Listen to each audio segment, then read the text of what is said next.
como Samuel disse ao Senhor, nós também queremos dizer: fala que o teu servo ouve. Abençoa o teu servo, ó Pai, em tudo aquilo que ele vai fazer neste momento, e abençoa o teu povo, de maneira que tenha um coração ávido para ouvir a tua palavra, e essa palavra encontre guarida para crescer em nome de Jesus. Amém. Deus abençoe.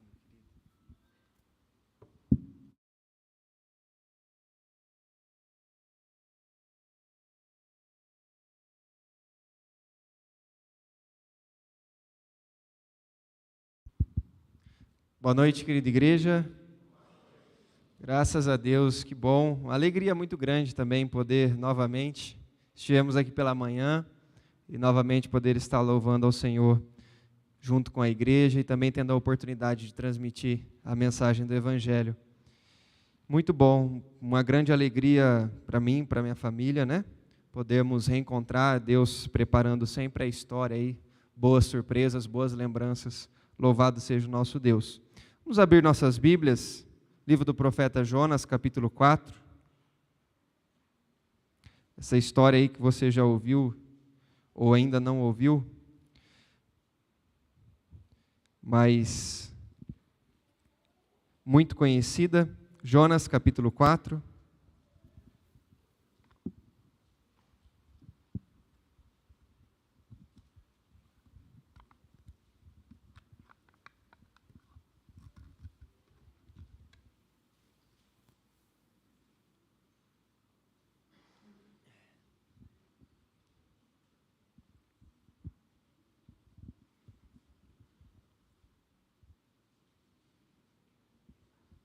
Nós vamos ler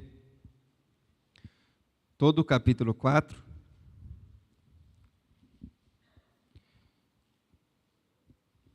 Jonas, capítulo 4. Está antes de Miqueias. Aí não ajudou muito, né?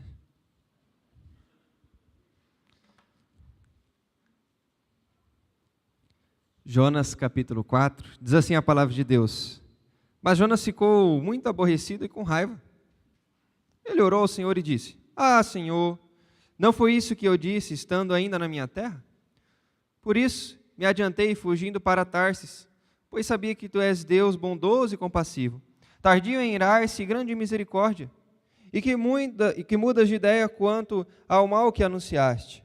Agora, Senhor, peço que me tires a vida, porque para mim é melhor morrer do que viver.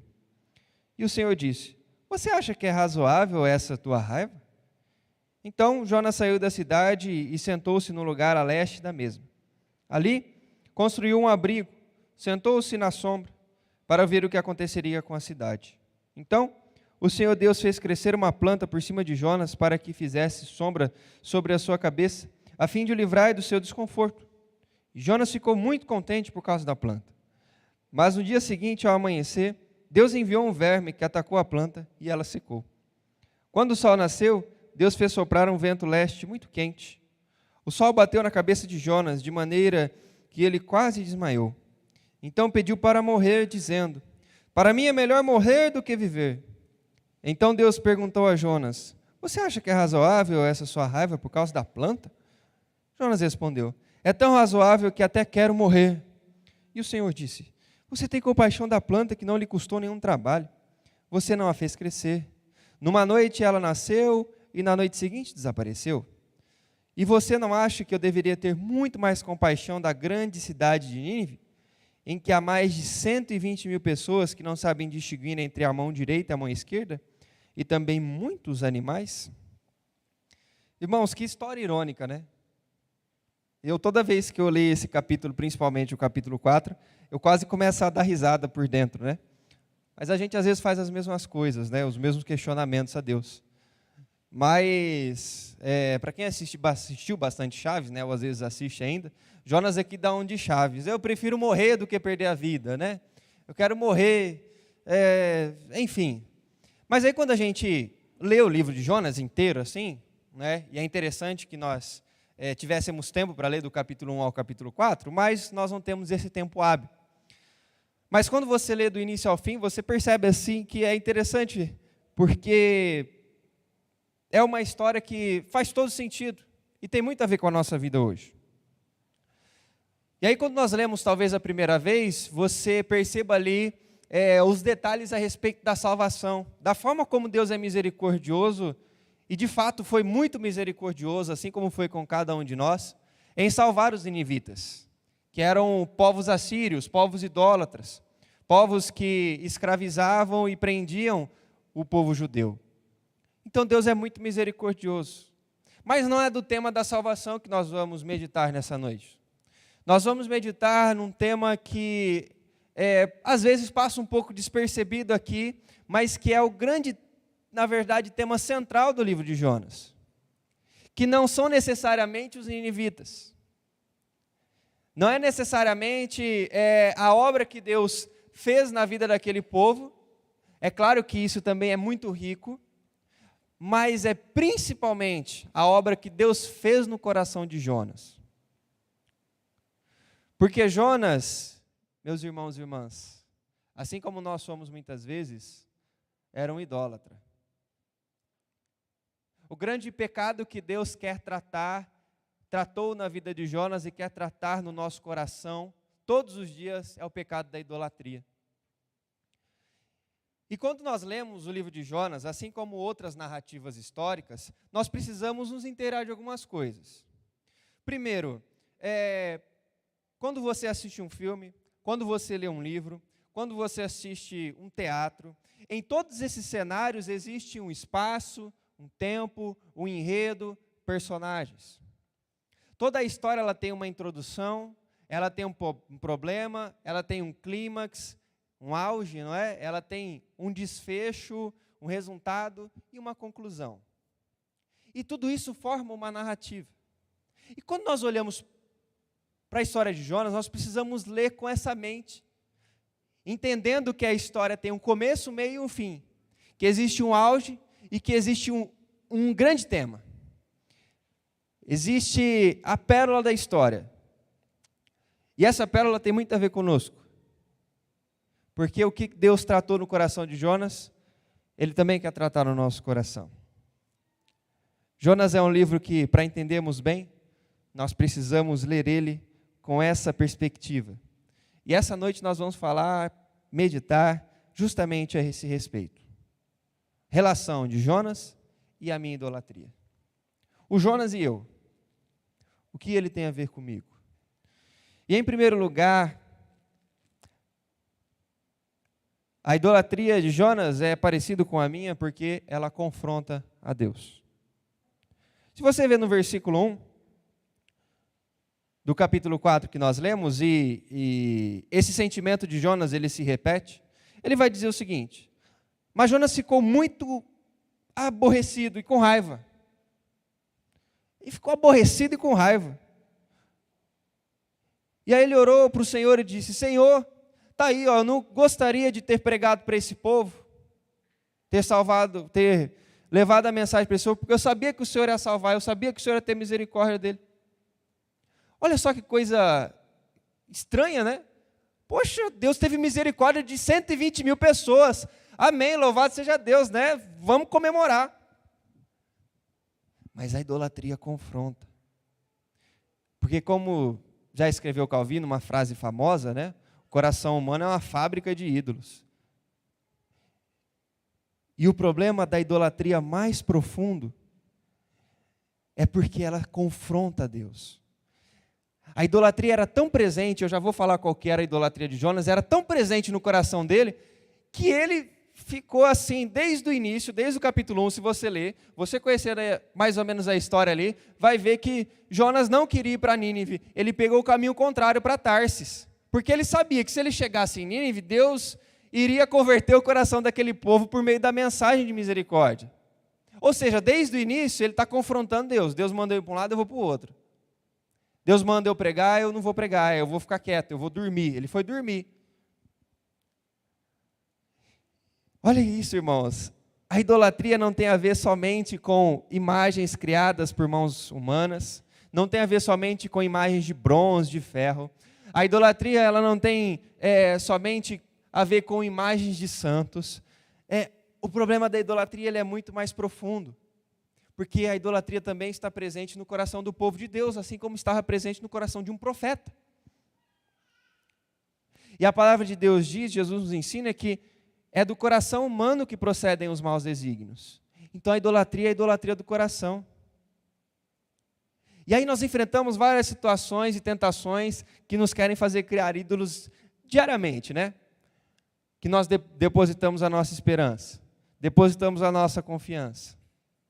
E aí tudo aquilo que toma o lugar de Deus na nossa vida, quer dizer que a nossa confiança, o nosso coração, ele está mais voltado, ele confia mais na salvação pelo dinheiro, na salvação pelo status, na salvação pela vaidade, pelo corpo, ele confia muito mais na salvação por um dom, por um talento, por algo que você é bom em fazer, do que necessariamente na salvação em Deus, no amor de Deus, na presença de Deus, na face do Criador. E em termos bíblicos, ídolo é alguma outra coisa que não Deus, na qual nós empregamos o nosso coração. É basicamente isso. É aquilo que o meu coração mais necessita do que a presença de Deus. E aí nós vamos lembrar de alguns exemplos bíblicos, né?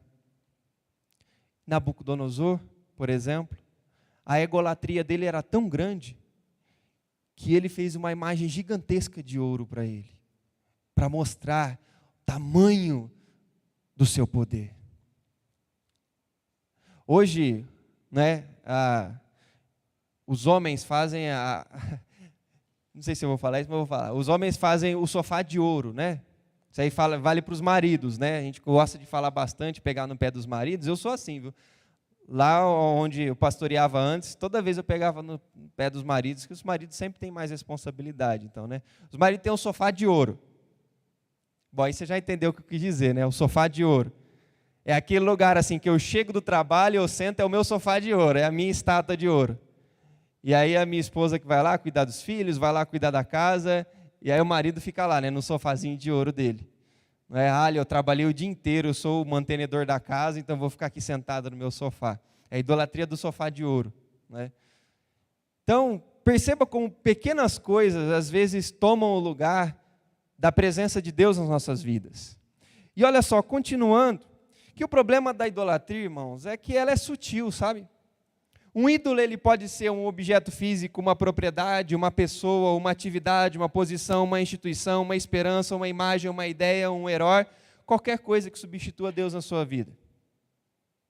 E a pergunta que, antes de eu falar do ídolo de Jonas, que eu preciso fazer nesse momento, quando um desejo na sua vida, mesmo que por algo não naturalmente mal em si, se tornou um ídolo para você? Você sabe aquilo que várias vezes toma o lugar de Deus na sua vida. E aí Jonas responde para nós. A gente identifica o ídolo de Jonas. Sabe qual que é a idolatria de Jonas? Aí você não vai acreditar, se você não conhece, né? Não ouviu falar sobre a idolatria de Jonas ainda. Sabe qual que é? O nacionalismo. O ídolo de Jonas era o nacionalismo. Sabe por quê? Olha só o contexto. Jonas, ele era um profeta do Senhor,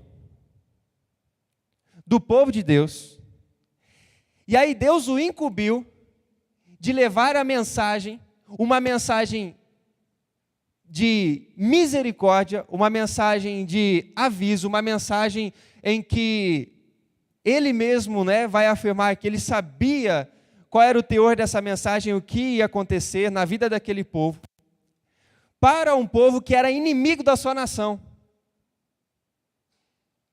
Então, o grande ídolo do coração de Jonas é o nacionalismo, porque para ele, mais importante do que Deus era a sua própria nação, e a sua nação precisava crescer, precisava se elevar, e onde já se viu você ter misericórdia da sua nação mais inimiga de todas? Onde você viu ter misericórdia dos assírios? E aí nós vamos entender essa situação, esse contexto, quando nós vamos lá em 2 Reis, capítulo 14, versículo 25. Quando Jonas conclama Jeroboão, rei de Israel, a seguir uma política militar expansionista, a ir além dos limites da nação, porque ele entendia que o grande projeto de Deus para aquela nação era que ele se expandisse territorialmente. E aí, nesse mesmo tempo, o profeta Amós e Oséias vão contra essa pregação de Jonas. E agora, Deus chama ele para pregar uma mensagem de restauração, uma mensagem de aviso, uma mensagem de exortação para o povo, que ele sabia que pela misericórdia eterna de Deus, aquele povo seria restaurado. E aí a gente vê o que nasce no coração dele, então? Confronto. Ele confronta Deus. Ele vai para o lado oposto. Ele não quer pregar a palavra para aquele povo, porque ele se importava mais com o nacionalismo do que com a mensagem de salvação. Jonas colocou sua nação acima de Deus. É possível? É possível. E ele deve ter ficado assombrado. Justamente porque Nínive era a sede do Império Assírio. E eles ameaçavam acabar com Israel e com seus vizinhos. E aí ele pensou assim: como eu, um inimigo, vou lá sozinho pregar para aquele povo uma mensagem de arrependimento? Aqui a gente identifica esse ídolo. Eu quero ver o que é melhor para a minha nação, o que é melhor para o meu ídolo. Eu quero ver o que é melhor para o meu próprio coração e para aquilo que eu adoro. E eu sei que se eu fosse pregar para aquele povo, o Senhor, sendo muito misericordioso e benigno, iria perdoar aquela nação impura. Pedro tinha um ídolo parecido. Ele rejeitou a pregação, a conversão, melhor dizendo, dos gentios. Ele os considerava os gentios impuros e não comia com eles. Próprio Pedro, lá em Atos a gente vê isso. O Senhor precisou intervir na vida dele, baixar um lençol e mostrar para ele todos os tipos de animais, falando assim: quem faz puro, Pedro, não é você, não é outro homem, quem faz puro sou eu. Assim como Jonas, Pedro conhecia o Evangelho, mas ele ainda tinha um ídolo no coração dele, que era a sua própria nação, que era a sua própria genealogia, porque só os judeus é que mereciam ser salvos. Deus teve que tocar no coração desse homem. E nós também podemos estar num constante confronto, no meio do fogo cruzado, entre nosso ídolo e Deus. Quando o ídolo se apodera do nosso coração, ele produz efeitos de alegria, efeitos de sucesso, ele produz efeitos assim, prazerosos, mas quando nós menos esperamos, ele nos afastou totalmente da presença de Deus. Existem alguns ídolos presentes nos nossos dias que são muito notórios. Um que sempre foi e sempre vai existir é o dinheiro. Parece que muitas vezes os crentes, quando eles começam a ficar, cada vez tem mais sucesso no trabalho talvez, mais se afastam da família, muitas vezes isso acontece, infelizmente. É necessário haver um equilíbrio. Hoje nós existe bastante, vendo um pessoal bonito lá em cima, os jovens, alguns conversando, outros mais ou menos prestando atenção, outros prestando bastante atenção. Pessoal, gente boa, bonita. Gente, hoje a idolatria no meio dos jovens é qual? É a idolatria da amizade. Eu preciso ser e fazer aquilo que o meu grupinho manda, aquilo que meus amigos mandam. Eu preciso ter aquela mesma imagem que fulano tem. Veja se não, muitas vezes, coisas que nos afastam, ídolos que nos afastam de Deus. E aí nós precisamos fazer essa autoanálise, porque o amor ao ídolo sobrepõe o amor a Deus. E quando o amor a Deus evitou a morte dos inimigos ninivitas, Jonas, por causa do seu ídolo, viu esse amor como algo ruim. Por que ele não gostou do que Deus fez? Porque ele não gostava daquela nação. Certa vez uma moça chamada Mary procurou o pastor Tim Keller, pastor que veio a falecer esse ano mesmo, pastor muito querido, muito conhecido. E essa moça desesperada procura por ele, porque ela precisava de cura, ela precisava de tratamento para sua depressão e ansiedade. E ela era uma violinista muito talentosa.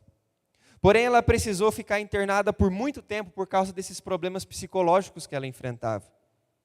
E aí, conversando com o pastor Tim Keller, eles descobriram que Mary tinha uma necessidade inquebrável de cumprir o desejo de seus pais, de ser uma violinista renomada. O fato dela não conseguir ser uma violinista renomada a fez pensar que ela decepcionou os seus pais e que sua vida era um fracasso. O ídolo do coração dessa moça que fez a ela adoecer era cumprir o desejo de seus pais.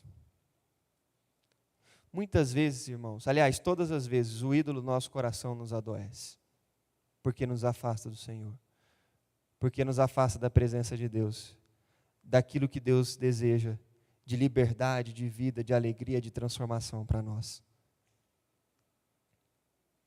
E quando Deus quebra esse ídolo, assim como foi com Jonas, Ele deseja transformar o nosso coração.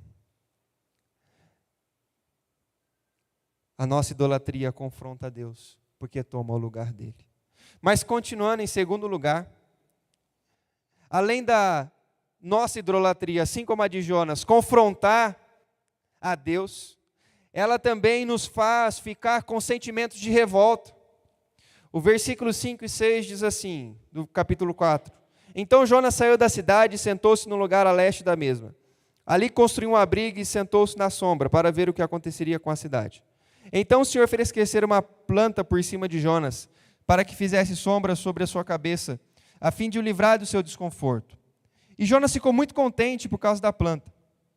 Mas no dia seguinte, ao amanhecer, Deus enviou um verme que atacou a planta e ela secou. Quando o sol nasceu, Deus fez soprar um vento leste muito quente. Aí o sol bateu na cabeça de Jonas, de maneira que ele quase desmaiou. Então pediu para morrer, dizendo: para mim é melhor morrer do que viver. Jonas ficou revoltado. Sabe por quê? Porque uma planta secou. Ele não tinha ficado revoltado com as suas próprias atitudes. Ele não tinha reconhecido a graça e a bênção de Deus derramada sobre a vida dos ninivitas. O que irritou o coração dele não foi o seu pecado. O que irritou o coração de Jonas não foi a sua idolatria. E ele fica emburrado, ali sentado em direção à cidade de Nínive, esperando o Senhor fazer descer fogo sobre aquela cidade. Há uma culpa legítima que o ídolo causa no nosso coração. Quando as pessoas dizem: sei que Deus me perdoa, mas não consigo perdoar-me, querem dizer que decepcionaram o ídolo, cuja aprovação delas é mais importante do que a Deus. Os ídolos funcionam como deuses na nossa vida.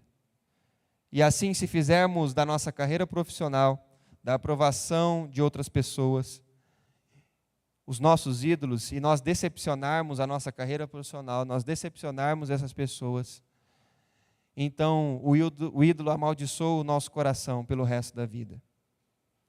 Não conseguimos nos livrar, assim como foi com aquela moça, o sentimento de fracasso. E quando os ídolos são ameaçados, assim como foi no coração de Jonas, o medo e a ansiedade paralisam e se instauram. Quando a gente lembra que nós decepcionamos os nossos ídolos, nós nos tornamos pessoas tristes. E Paulo chama a avareza, a ganância de idolatria, lá em Colossenses 3,5. E ele diz que essas coisas trazem a ira de Deus sobre as pessoas.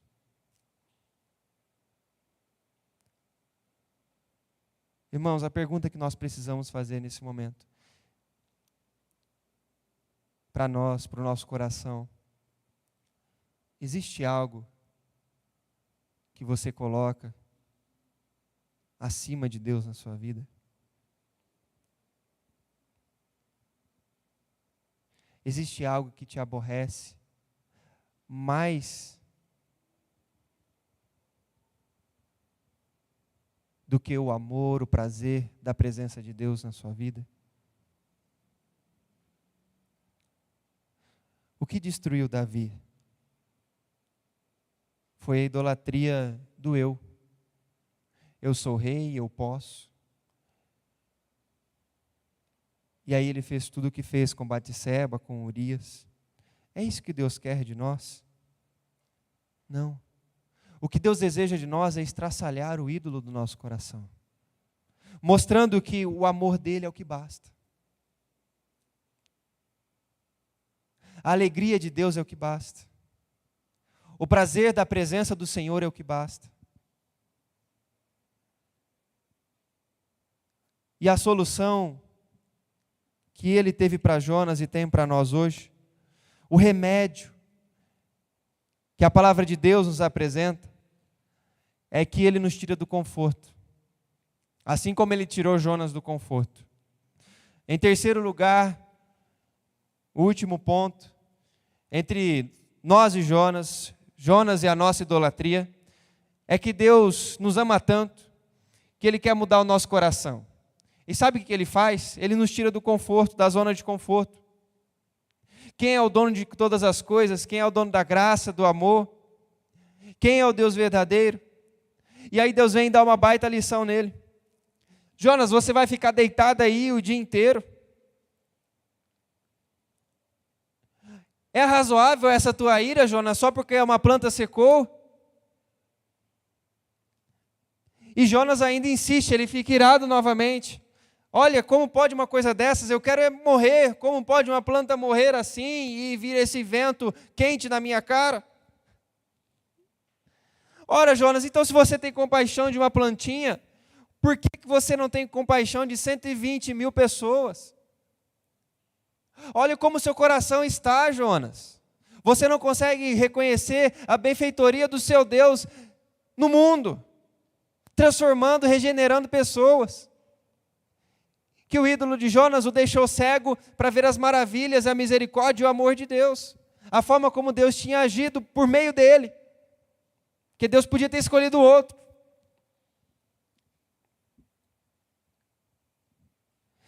Deus mostrou para Jonas que seu país era a única coisa que lhe importava, era o seu termômetro. E aí ele tira Jonas da zona de conforto, justamente o clímax desse texto, dessa história, é mostrar para Jonas, é mostrar para nós que ele precisava sair daquela zona de conforto do seu ídolo. Deus queria curar o coração idólatra de Jonas. E toda vez que Deus nos tira do conforto, que Deus tira o nosso ídolo, que Deus quebra o nosso ídolo, é para nos mostrar a forma como nós temos adorado outras coisas e não Ele. E aí Deus quebra o ídolo de Jonas no meio. Olha a obra que eu fiz, Jonas. Olha o que você esperava, Jonas. Não tenho eu piedade, não sou eu, Deus misericordioso. Pessoas ali que não sabiam distinguir a mão esquerda da mão direita. E como Deus cura o nosso coração da idolatria? Ele nos tira do conforto por meio de Jesus. Jesus é o Jonas que deu certo. Jesus é o Jonas supremo. O que Jonas fez de errado, Jesus fez de certo. Jesus saiu da zona de conforto, Jonas não saiu da zona de conforto. Jesus tomou a maior humilhação, que foi se fazer carne. Jesus saiu da zona de conforto. Jesus sofreu todas as dores para cumprir a sua missão. Jonas sofreu só um solzinho na cara. Jesus não desviou da sua missão, pelo contrário, Ele morreu na cruz para salvar a cada um de nós. Jesus morreu de fato. Jonas se deu como morto, na barriga de um peixe. Jonas foi lançado em uma tempestade de vento. Jesus foi lançado na tempestade da cruz para arrancar todos os ídolos do nosso coração, tudo aquilo que nos afasta dele. Arrancar a árvore que faz sombra aos nossos ídolos para nos mostrar que de quem nós precisamos apenas na nossa vida para sermos felizes, para termos prazer, para podermos desfrutar da presença da nossa família, da nossa casa, para termos um trabalho bem-sucedido, para termos relacionamentos bem-sucedidos. Nós só precisamos apenas do nosso Redentor. Jesus é o remédio da alma. Jesus é o remédio para vencer a idolatria.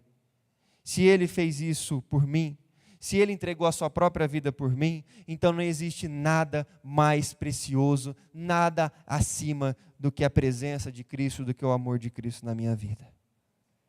As tempestades podem vir, os vendavais podem vir, tudo que é ídolo vai ser levado. Só Cristo pode trazer a verdadeira alegria para o seu coração. E a história de Jonas não termina aqui. Veja que interessante.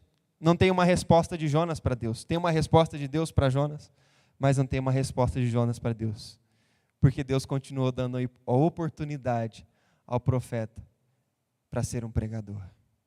Para continuar fazendo aquilo para o qual Deus o chamou. Ainda há esperança para você. Ainda há esperança para você quebrar o ídolo do seu coração. Coloque-o diante de Jesus, que Jesus traz a verdadeira resposta para você. Quem não renunciar a tudo, não é digno de mim. Eu e você somos Jonas. Deus arranca a tua sombra e te mostra o que afasta dele. Você sabe o que afasta dele.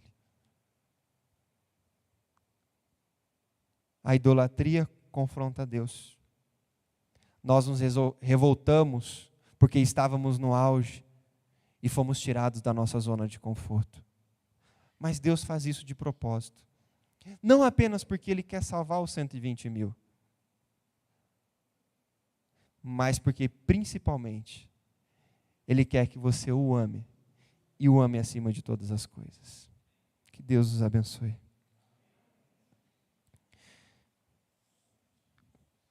Querida igreja, estamos chegando ao final do nosso culto nessa noite. Eu convido a igreja a se colocar em pé, para nós orarmos, em seguida implementarmos a bênção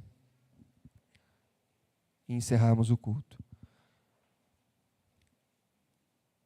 Pai, nós te louvamos, te agradecemos, te damos graças, Senhor, porque o que seria de nós se não fosse a tua misericórdia, o teu amor, a tua graça, a tua salvação? O que seria de nós, ó Pai, se estivéssemos à mercê das nossas próprias vontades, Senhor, e não o Espírito Santo nos incomodando dia após dia?